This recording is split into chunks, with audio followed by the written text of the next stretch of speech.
He's over there in the heart of Texas. Friend of the program, Garrett Podell. Good morning, Garrett. How are you? Morning, guys. Thank you so much for having me. Like you said, very eventful last 24 hours in the NFL, and that'll only continue today. All right, so I know it's been a hot minute since Amari Cooper was wearing the star on his helmet, but what do you make of the move of Coop coming back home to the organization in the silver and black? I think it makes a lot of sense, especially after just hours before that news came out that Jakobi Meyers did ask for a trade because he's not excited about his salary entering the final year of his deal. And Amari Cooper is somebody who, has shown in most situations that he can thrive. I mean, obviously this was years ago, but when the Cowboys did acquire him in a midseason trade in 2018, he balled out.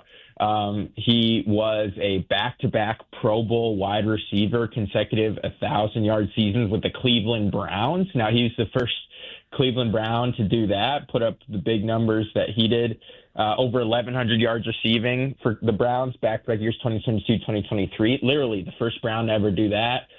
Didn't acclimate well after the midseason trade to the Buffalo Bills last season, but I get it. A veteran body, only 31 years old, who can maybe pick up the slack if things with Meyers go south. And a guy who, Jack Besh, the second-round rookie out of TCU, could really stand to learn a lot from. Yeah, I completely agree. Switching gears over to quarterback, what can the Raiders expect, or what can the Raider fans expect from their new backup quarterback in Kenny Pickett?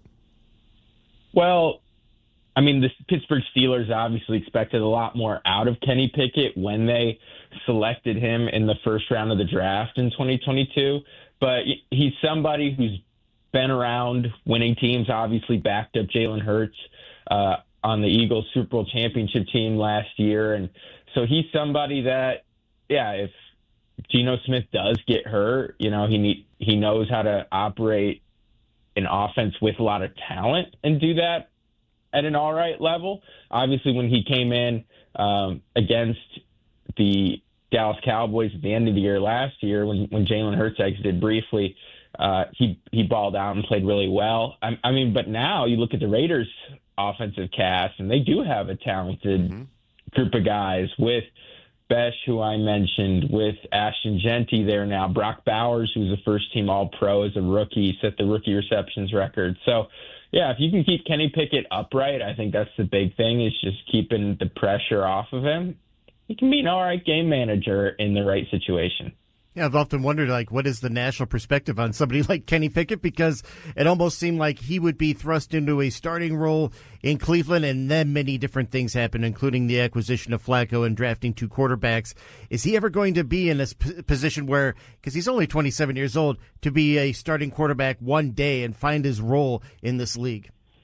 I think the track record for somebody who's played for and been on as many teams as Kenny Pickett the last few years typically is not one. 3 teams in the last 3 seasons now from 2023-25 isn't the track record of somebody who typically becomes a long-lasting starter in this league. Everyone will point to Baker Mayfield as somebody who overcame that. The Browns got rid of him. He was with the Panthers. Panthers flipped into the Rams, and then he got a shot as a free agent, signed with Tampa, and has now become a Pro Bowler and one of the better quarterbacks in the NFL since becoming a Buccaneer.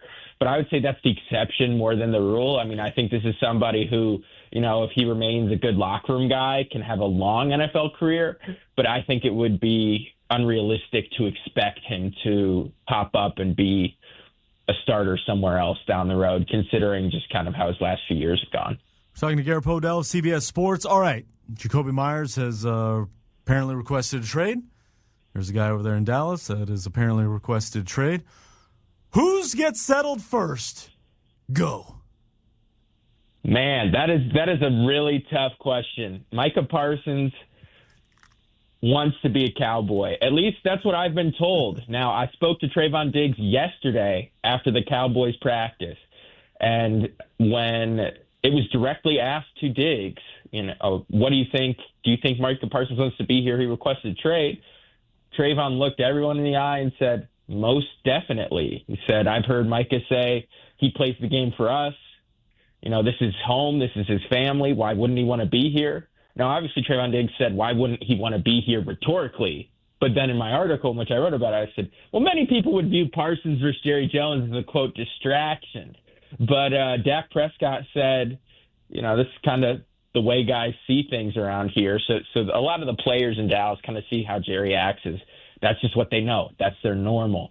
And so I think which one will be resolved faster? I mean, probably Jakobi Meyers, because Jerry Jones, is a very hard guy to read, because I think Micah Parsons will re-sign with the Dallas Cowboys, whether that's right before kickoff in week 1, which is now under 10 days away. I think we're at 9 days. Here's talking on Tuesday.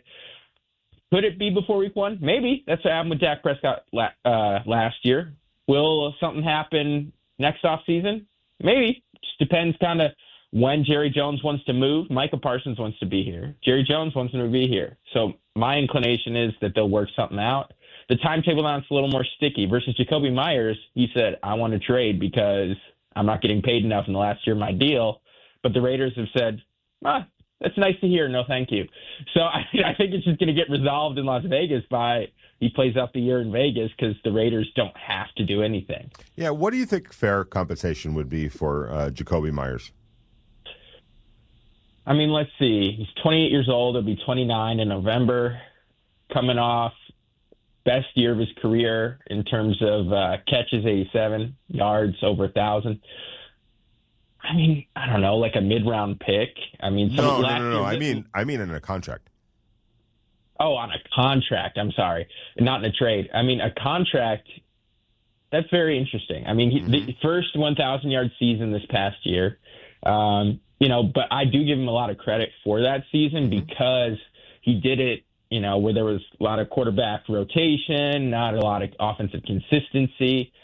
So if he hit the open market, I would think he could maybe get, he was making $11 million a year on his last contract. Maybe he could make slightly more than that, right? Maybe with the salary cap going up, maybe $15 million a year. But I don't think whatever he would get on the open market is he's getting close to 30. I mean, he's a good player, productive player, not a superstar. Mm-hmm. I mean, to me, that's somebody who a slight raise, but I don't think it would be dramatic. Do you think it's because you see how certain wide receivers were able to, put things off and hold a team hostage? Terry McLaurin was able to do that.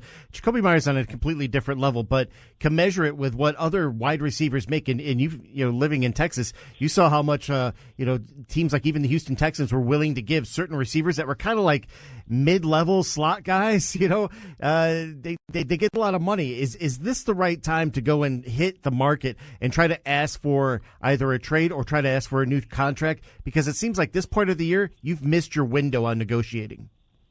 I think you're exactly right on that in terms of, I completely missed the window. If he was going to throw a stink about this, he should have done that in March. Right. Because in March, right before free agency starts, if the two sides really couldn't have come to a deal, he might have just gotten cut and been able to test the market. I mean, you mentioned what Houston has spent. I mean, Christian Kirk, he's an injury risk, which hurts his value. Mm-hmm. He was someone who a few years ago had a 4-year, $72 million contract with the Jacksonville Jags. But, this year, he's barely making like $3 million. So we're talking about Christian Kirk. I believe that's who you're alluding to by talking about the Houston Texans. Yeah, so he's actually making pennies. Now, Jakobi Meyers would really throw a tantrum if he was making what Christian Kirk was making this year. I think Meyers, the timing on this is really poor. And you mentioned Terry McLaurin. I mean, Jakobi Meyers, he had over 1,000 yards. He had 4 receiving touchdowns. Now, I know that's a product of the offense he's in and the quarterbacks he's playing with. But Terry McLaurin set Washington's single-season touchdown catches record with 13, which was the second most in the entire league last year, and was instrumental in Jayden Daniels being the 2024 Offensive Rookie of the Year and then making an NFC title game run. Like you said, completely different situation. If you're like a superstar like a McLaurin or like a Micah Parsons on the defensive side of the ball, or even Trey Hendrickson, who he complained his salary went from $16 million to $30 million this year, but he just led the NFL in sacks. Yeah. So you can do it if you produce. Jakobi Meyers has solid production, he's not a star or superstar. Okay, I want to stay on that, Garrett, just for a second. I want to throw some names at you with some numbers, okay? So, because we're trying to find that sweet spot of what Jakobi would need to be happy, what the team would be obviously comfortable paying. So when you look at, for example, let's just say Calvin Ridley, 29 years old, he's making $23 million this season. Yeah. So if Jakobi's just shy of under $11 million, where does that stack? Just that player alone. I think Calvin Ridley, I mean, he's someone who's just produced more in this league than Meyers. I mean, Meyers just had his first 1,000-yard season. Ridley, in 3 of the last 4 years that he's played, has gone over 1,000. And he's expected to be and will be, for the Tennessee Titans, just like he was last year, their number one wide receiver. I mean, shoot, for the Raiders, Meyers is not the number one pass catcher. That's Mark Bowers. So, I think it's tough to compare Jakobi Meyers to Calvin Ridley when their team roles are very different. Ridley is a number one option for his respective squad. Meyers is not. He's a complementary piece. Maybe he could be a low-level number 2, high-level number 3. To me, I don't think he should have a salary with a 2 in front of it. I mean, he can make 15, maybe 18. But just his profile and his role and what's being asked of him is not, to me, somebody who's a $20 million wide receiver. Yeah, I completely agree. And it's just that's the reality, and especially going on 29 years old. So, and it tells me, with what's going on and the request for a trade, that one side thinks that a 2 needs to be in front of that number, and the team's like, there's just no way. And I don't see how the 2 can be really justified based on, and I'm not taking anything away from Jakobi Meyers, but he's exactly what you just described compared to a Calvin Ridley who has produced at a really high level. So it's going to get tricky, but again, to reiterate your position, you think he plays this year and they revisit it, or maybe they find some common ground at some point between now and then? I mean, I think that's going to depend on Meyers, right? Mm-hmm. Is he going to take the inaction from the Raiders front office in terms of a trade or an extension? Is he going to take that well, swallow his pride, and have a productive year and not cause any tension? If that's the case, then maybe they visit it and reward him.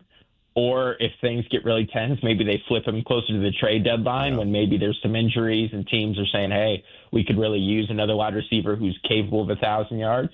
Maybe that's something that happens. But if he's a good soldier, perhaps he gets re-signed.